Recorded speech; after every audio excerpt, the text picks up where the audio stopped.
Cette année, le 99e salon de l'auto est partout près de chez vous. Dans le cadre de la 99e édition du salon, Febiac donne la parole aux experts dans le Rooftop 99, un studio spécialement construit pour l'occasion sur le toit du Palais 5 de Brussels Expo. Aujourd'hui, Sabrina Parent rencontre Andreas Kremer. Bienvenue à cette 99e édition du salon, une édition un peu particulière, n'est-ce pas? La 99e édition du salon est décentralisée. Elle a lieu chez les concessionnaires, partout dans la Belgique. Peut-on parler de vrais salons? Est-ce que les fameuses conditions sont bien là? C'est sans doute une vraie édition.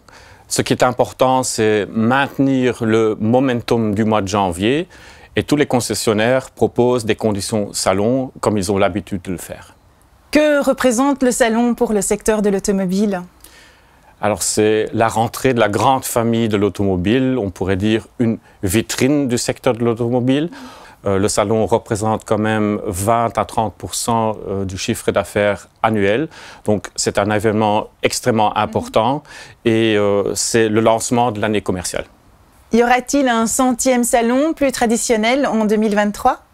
Febiac fera tout pour organiser un 100e salon physique. Ça dépendra de 3 conditions, c'est-à-dire l'intérêt des exposants, qui a été toujours là.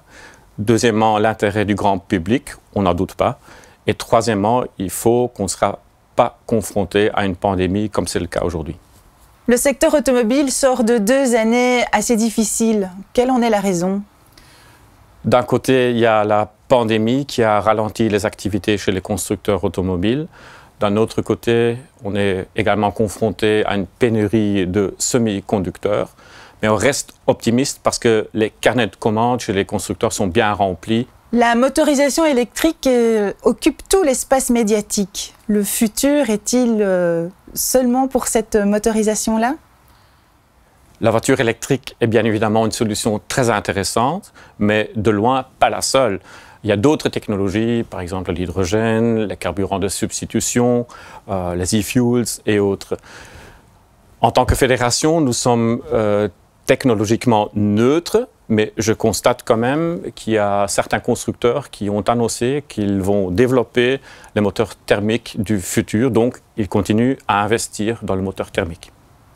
Si demain, vous deveniez ministre de la Mobilité, quelles seraient vos premières décisions? Si jamais j'avais un rôle de ministre, je veillerais à une fiscalité plus équitable, un traitement équitable entre les différents modes de transport et surtout ne pas dresser les usagers de la route les uns contre les autres. Merci beaucoup pour toutes ces informations, Monsieur Kremer. Mais avec plaisir, merci à vous.